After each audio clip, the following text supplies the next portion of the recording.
Olá, tudo bem com você? Vamos continuar a falar de redação. Hoje veremos dois elementos muito importantes na sua redação, aquela que você irá fazer no vestibular, mas elementos que também podem ser avaliados teoricamente. Avaliados como? Nas questões de interpretação de texto ou mesmo nas questões que envolvem gramática. Muito bem. Quais são esses elementos? Nós vamos ver a questão da coesão textual e da coerência textual. O que é coesão? O que é coerência? Vamos dividir esses elementos e buscar, através da análise de textos, chegar a algumas conclusões. Veja comigo a definição de coesão.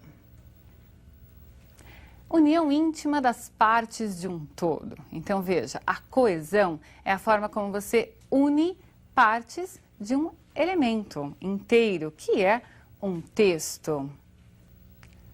E há dois mecanismos para que se proceda à coesão. Então veja quais são esses dois mecanismos. Nós temos lá a retomada de elementos e o encadeamento de segmentos do texto. Essa retomada de elementos, você verá que é possível fazer com pronomes relativos, por exemplo, ou pronomes demonstrativos, não é? Então, acabou-se de falar algo e se retoma um elemento que já foi referido no texto. E vamos ver também que é possível analisar a coesão a partir do encadeamento de segmentos, quer dizer, das ideias que irão aparecendo no texto. Muito bem, você viu a definição de coesão textual e quais são os mecanismos utilizados para promovê-la em seu texto e no texto de outras pessoas. O que nós vamos fazer agora é reconhecer esses elementos, entender qual é o significado que eles vão apresentar dentro do texto a partir da leitura de um fragmento do editorial da Folha de São Paulo, de 14 de março de 2002, que fala sobre a resolução, uma resolução do Conselho de Segurança da ONU, acerca da criação de um Estado palestino. Leia comigo o texto, observe os elementos e veja o significado. Pode-se argumentar ainda que o interesse dos Estados Unidos é circunstancial. O governo norte-americano teria dois objetivos: criar condições favoráveis à missão de paz de seu enviado à região do conflito e obter apoio árabe para um eventual ataque ao Iraque. Nada disso, porém, deveria minimizar a importância da resolução. Afinal, ela foi bem recebida por ambos os lados. Não é o caso, por outro lado, de alimentar expectativas de que a resolução da ONU, por si, contenha a onda de violência que já dura 17 meses. Muito bem, trabalhamos com o fragmento de um editorial. Claro que há ideias que foram expostas antes, ideias que foram expostas depois. O que eu vou fazer agora junto com você é analisar os elementos que apareceram no texto de coesão e o efeito que esses elementos provocaram. Voltando para o texto. Veja, aparece destacado. Pode-se argumentar ainda que o interesse dos Estados Unidos é circunstancial. Você pode observar que esse ainda que traz uma ideia de adição. Algo já foi falado no parágrafo anterior, que eu não mostrei para vocês, não é? Porque nesse momento não era o nosso interesse, mas é para que você perceba que já foi feita uma observação e está se acrescentando outra. Então pode-se argumentar ainda que o interesse dos Estados Unidos é circunstancial. Estamos acrescentando uma informação a algo que já foi dito num parágrafo anterior. Nada disso, porém, observem aí. Esse nada disso, o pronome isso, está retomando o que já foi expresso também. Então, poderíamos falar várias coisas sobre a proposta dos Estados Unidos, que foi aprovada pelo Conselho de Segurança da ONU, mas aí vem um nada disso, ou seja, todos os elementos anteriormente citados, levantados aí como objeções ou análises sobre essa proposta, não é? Deveria minimizar a importância da resolução. Então, fica claro para nós que vários elementos foram antes citados e o isso está retomando esses elementos. E o porém traz uma circunstância de adversidade. Espera aí, nada disso que foi dito antes, porém, todavia, conclua em, deve minimizar a importância da resolução. Depois há outro elemento, afinal, ela foi bem recebida por ambos os lados. Esse afinal também surge como uma conclusão. Esperem, não vamos diminuir a importância da resolução. Por quê? Afinal, ela foi recebida por ambos os lados. É uma forma de dizer, valorizemos a resolução porque ela foi recebida por ambos os lados. E logo depois há outro elemento destacado para nós analisarmos. Não é o caso. Por outro lado, então veja, está se dizendo a resolução é importante, mas por outro lado, veja outro aspecto. Então, quem escreveu o texto está preocupado em fazer uma análise ampla e dizer, observe isso e veja também este outro lado da questão. Então, não é o caso, por outro lado, de alimentar expectativas de que a resolução da ONU por si contenha a onda de violência que já dura 17 meses.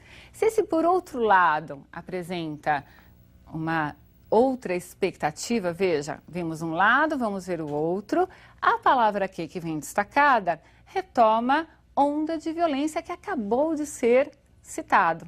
Um termo que acabou de ser usado, onda de violência, a qual já dura 17 meses. Perceberam? Esses são alguns dos elementos de coesão que você vai usar no seu texto.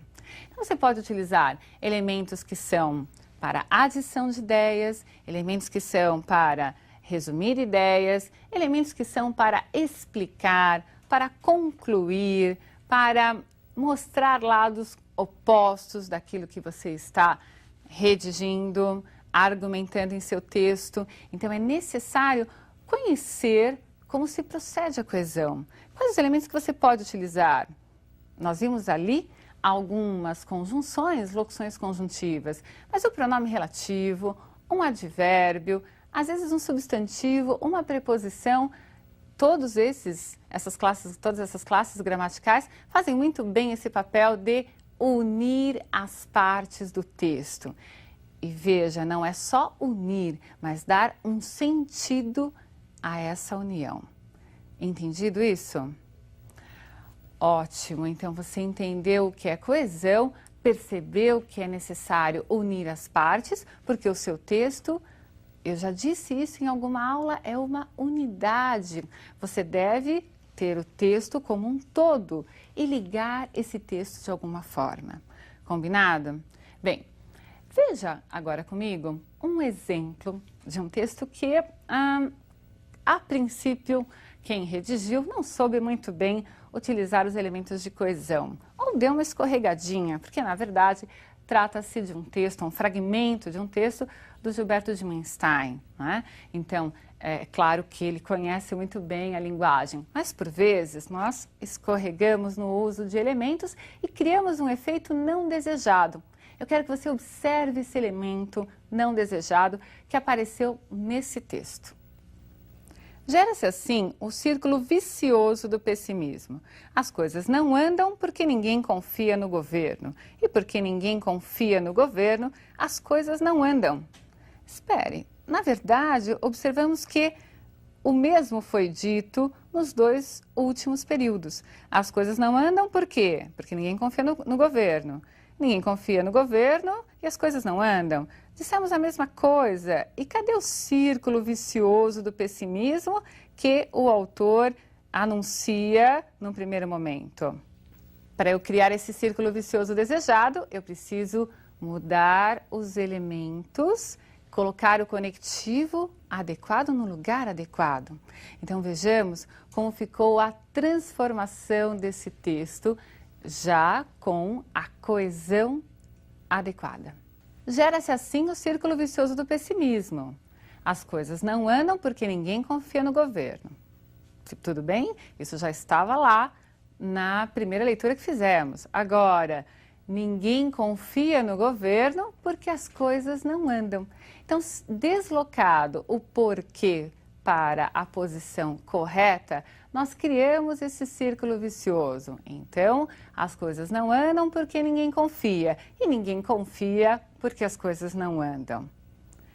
Agora sim criamos o círculo vicioso e você aprendeu como um elemento de coesão pode trazer um efeito não desejado se não for devidamente aplicado no seu texto. Entendido? Muito bem. O que nós vamos fazer agora é trabalhar um pouquinho com a questão da coerência. Nós vamos ler um texto. Eu quero que você observe que houve uma troca nesse texto que tornou o conteúdo incoerente. Você é capaz de perceber claro quando há uma incoerência? Eu quero que você veja no texto de alguém agora. Eu modifiquei propositadamente.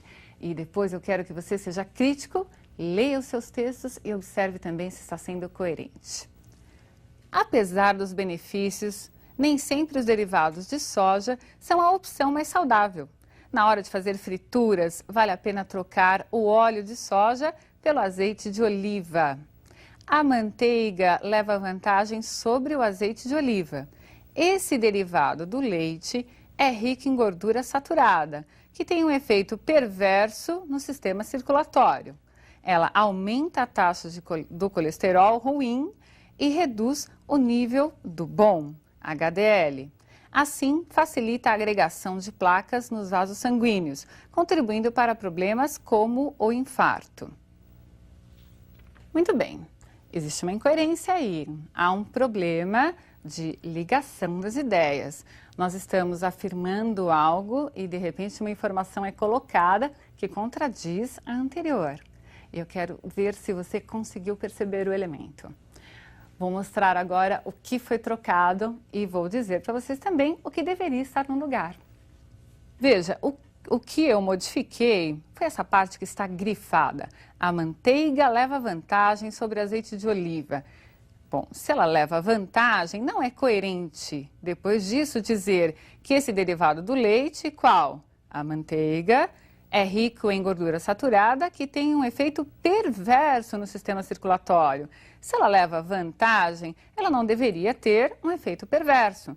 Eu modifiquei essa parte propositadamente. O correto seria seria ver lá no texto outra frase, tal qual estava mesmo quando eu fiz essa troca. O azeite de oliva leva vantagem sobre a manteiga. Muito bem, agora dizendo que o azeite de oliva leva vantagem sobre a manteiga, é coerente o que veio depois. Aí se diz que esse derivado do leite é, na verdade, algo que vai ser prejudicial ao organismo. Entenderam, então? Ótimo, você percebeu a incoerência e eu quero que depois você pratique, perceba nos seus textos. Um grande abraço para você e até a próxima aula.